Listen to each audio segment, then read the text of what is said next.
Hello guys. तो आज के टॉपिक है हमारा फंक्शन इन पाइथन।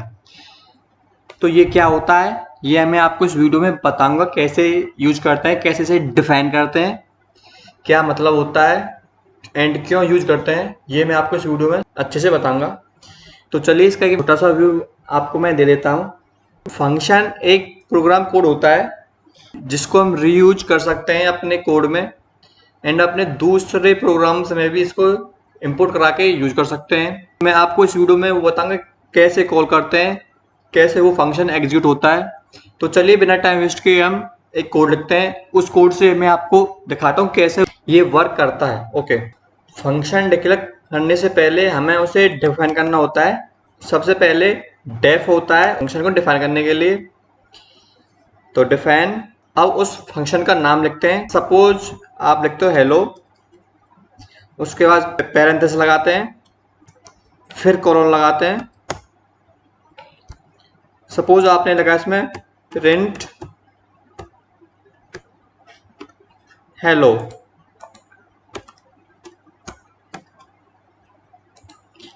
अब देखो फंक्शन के नाम से ही कॉल कराते हैं।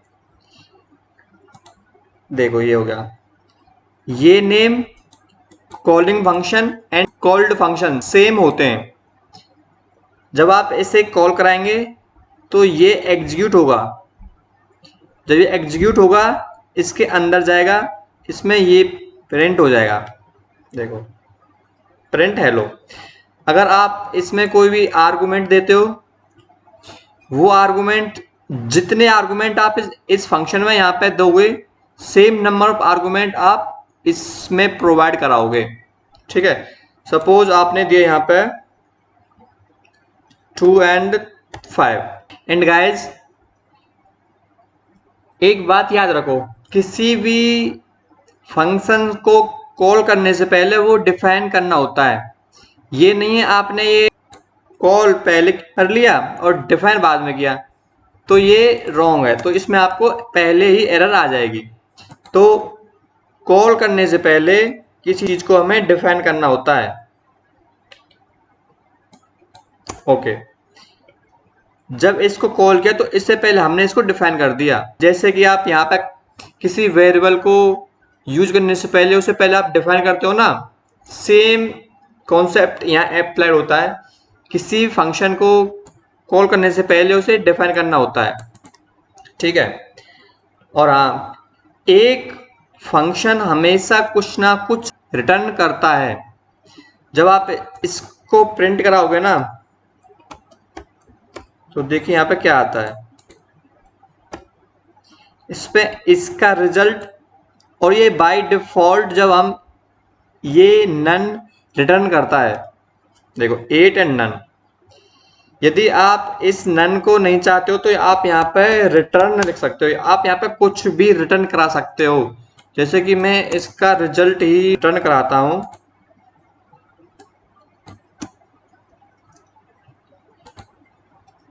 देखो 8। जब आपने ये लाइन नहीं लिखी थी तो ये बाय डिफॉल्ट रिटर्न ही लौटाता है कॉलिंग फंक्शन को। ठीक है, ये है कॉलिंग फंक्शन।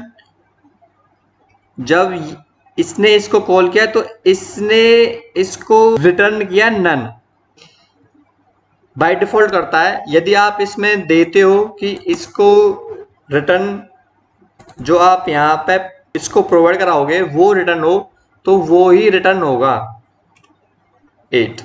ठीक है, तो चलिए एक छोटा सा एक कोड बनाते हैं जो यूजर से 2 नंबर लेगा एंड उनको सम करके आपको रिजल्ट प्रोवाइड कराएगा। ठीक है, तो चलो चालू करते हैं।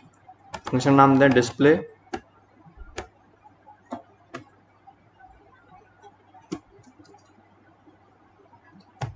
यूजर से 2 नंबर ले लो, suppose x and Y.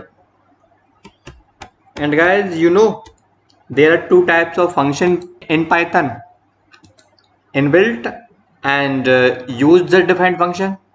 Inbuilt जैसे कि इनपुट हुआ, ये इनबिल्ट फंक्शन है। यूजर डिफाइंड फंक्शन जो हम डिफाइन करते हैं, जो यूजर डिफाइन करता है, that's user defined function. Okay,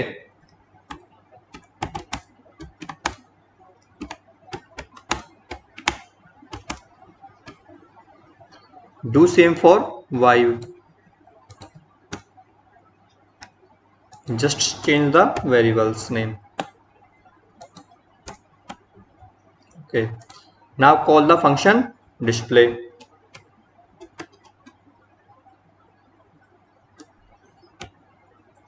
Give it two parameters x and y, whatever you take from here, and you can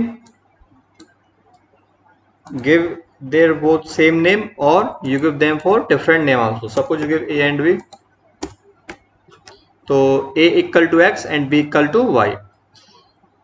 Both the parameters in count should be same. Here in count there are two, so number of count there should be same. Okay, तो अब इसका हम यहाँ पे logic लिखते हैं. Result क्या होगा,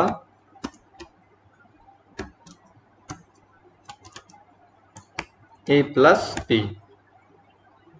देखो प्रिंट नहीं कराना है तो यहाँ पे एक प्रिंट फंक्शन पहले डाल दो. आपको बताता हूं मैं क्या कहना चाहता हूं. Print result. ओके, इसे मैं करता हूं पहले print. Value of x suppose 7, value of y 8, 15 आ गया रिजल्ट. आओ, आप चाहते हो ये फंक्शन यहाँ से कुछ रिटर्न करे. फिलहाल तो इसने नन रिटर्न किया है. वो नन रिटर्न कहाँ हुआ है, यहाँ पे जब इसने कॉल किया था, ये कॉल करके इसको बाय डिफॉल्ट नन रिटर्न किया है. क्योंकि अब हमने यहाँ पे वो चीज प्रिंट नहीं कराई है, इसलिए यहाँ पे नन डिस्प्ले नहीं हुआ. अगर हम यहाँ पे उसको प्रिंट कराते हैं जो वहां से हमें मिला है रिटर्निंग में, तो यहाँ पे आपको नन भी शो होगा. चलो मैं आपको वो भी दिखा देता हूं. देखो नैन नैन ये वाला रिजल्ट एंड नन जो यहाँ से रिटर्न होके यहाँ आया है. ठीक है, अब वो प्रिंट ने रिटर्न कर दिया है. अगर आपको ऐसा नहीं चाहिए नन, तो आप सीधा यहाँ पे रिटर्न कर सकते हो रिजल्ट को.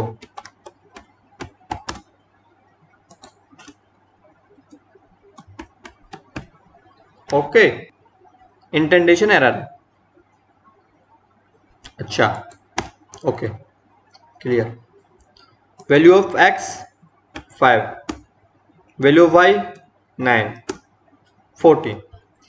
देखो दिस इज रिजल्ट 14. अब इसने इसको किया return. Display is the calling function आया, रिटर्न होके 14 को इसने किया प्रिंट. तो ये इसका लॉजिक होता है. And x and y are both are local variable. चलो मैं आपको लोकल वेरिएबल से याद आया, आपको मैं local variable and global variable भी इसके साथ यहीं पे बता देता हूं. तो देखिए ग्लोबल वेरिएबल क्या होता है. इस प्रोग्राम ट्यूटोरियल में या कोई भी फाइल में आप मेन फाइल में कोई भी वेरिएबल डिक्लेयर करते हैं, that's called global variable. And local variable क्या होता है, लोकल वेरिएबल किसी भी फंक्शन में यूज करते हो तो उससे कहते हैं लोकल वेरिएबल. मेन फाइल में कहीं पे भी वेरिएबल यूज किया है फंक्शन में, उसे डिस्प्ले करा सकते हो, प्रिंट करा सकते हो. लेकिन जो आपने लोकल वेरिएबल लिया है इनसाइड ही फंक्शन प्रिंट करा सकते हो. Outside the function it will give you an error definitely. आपके लिए ऐसा कोड लिखता हूं तो देखिए, इससे मैं कमेंट मार देता हूं अभी के लिए. तो मैं वेरिएबल लेता हूं. वेरिएबल क्या लूं, चलो अच्छा सा नाम लेता हूं. मैं लेता हूं राहुल, जिसकी कोई भी लिमिट नहीं है, जो पहले से ही ग्लोबल है. अंदर भी यूज होगा और बाहर तो वो एज ए ग्लोबल हो ही रहा है. ठीक है, तो इसके लिए एक लिखता हूं, इसके लिए एक फंक्शन बनाता हूं डेफ शो के नाम से. ओके ओके, शो को नीचे करा दिया कॉल. ठीक है, ओके, तो मैं क्या कराता हूँ, देखो प्रिंट, अब क्योंकि ये मेन फाइल में, तो ये एज ए ग्लोबल यूज होगा ही होगा, चाहे उसे बाहर यूज करो चाहे उसे इनसाइड द फंक्शन यूज करो, तो वो वेरिएबल एक्सेस हो जाएगा। ग्लोबल होता है by default. Print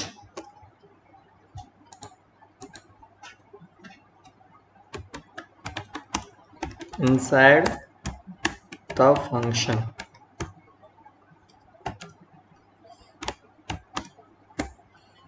okay, where, no दिक्कत। अब देखो ये होगा ग्लोबल वेरिएबल। अगर लोकल वेरिएबल क्या होता है, इनसाइड द फंक्शन यूज होता है, वो होता है लोकल वेरिएबल। अगर आप इनसाइड द फंक्शन वाले वेरिएबल को बाहर यूज करते हो तो it will give you an error definitely. तो देखिए, मैं पहले कोई भी global variable inside the function नहीं यूज करता हूँ, सिंपली यूज करता हूँ var1 जिसकी कुछ लिमिट है, तो इसको देता हूँ श्वेता, इसकी लिमिट है, फिर हम इसकी लिमिट को हटा देंगे, फिर ये बाहर भी जा सकती है, ठीक है। तो देखिए फिलहाल इसकी लिमिट है, प्रिंट ये हुआ। अगर मैं इसको बाहर यूज करता हूं, प्रिंट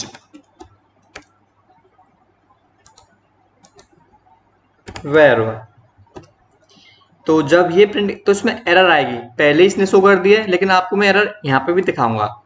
तो देखिए var1 इज नॉट डिफाइंड, ठीक है, क्योंकि ये लाइन बाय लाइन इंटरप्रेट होता है। तो var1 जब आया होगा लाइन में, तो var1 तो कहीं डिक्लेयर ही नहीं है ना, तो उसने इस लाइन पे जाने से पहले ही आपको एरर दे दी। अगर मैं इसको कमेंट मारता हूं तो देखिए अब इसमें प्रिंट होगा ये वाला ग्लोबल वेरिएबल राहुल। अरे इसको तो कमेंट मार दो, okay, inside the function Rahul, ठीक है। अगर मैं इसी वेरिएबल को ग्लोबल देता हूं, इसको मैं छूट देता हूं, चाहे तू अंदर रहे चाहे बाहर जा, कोई दिक्कत नहीं है, ठीक है। अब ये बन गया ग्लोबल। अब आप इसे इनसाइड द फंक्शन भी यूज कर सकते हैं एंड आउटसाइड द फंक्शन भी यूज कर सकते हैं। देखो इनसाइड द फंक्शन तो वेर हो रहा था जिसमें हमारा राहुल था, उसकी कोई भी लिमिट नहीं थी। अब हमने श्वेता से भी लिमिट हटा दी है। श्वेता अब आप इनसाइड द फंक्शन भी रहिए और आउटसाइड द फंक्शन भी चाहिए, जब आपको कोई कॉल करे तो आप वहां पर भी बता रहिए, ठीक है। तो देखिए कैसे होता है,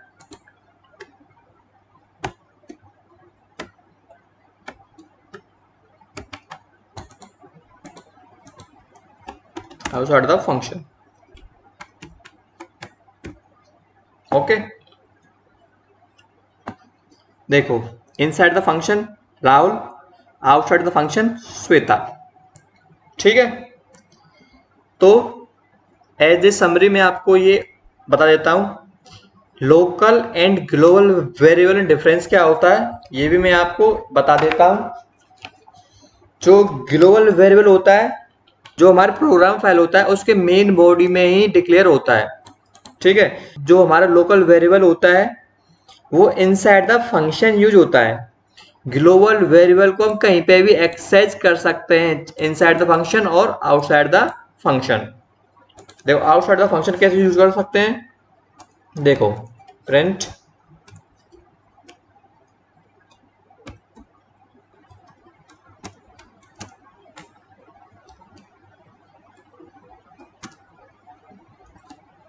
ओके, देखो आउटसाइड फॉर वेल राहुल, तो आप इसे इनसाइड यूज कर सकते हैं एंड आउटसाइड भी यूज कर सकते हैं, कोई दिक्कत नहीं है, ओके ओके। तो हमारा ये एक छोटा सा डिफरेंस होता है, तो ये मैंने आपको बता दिया है। तो गाइज आपको मेरे वीडियो अच्छी लगी हो तो लाइक करें, शेयर करें, सब्सक्राइब करें।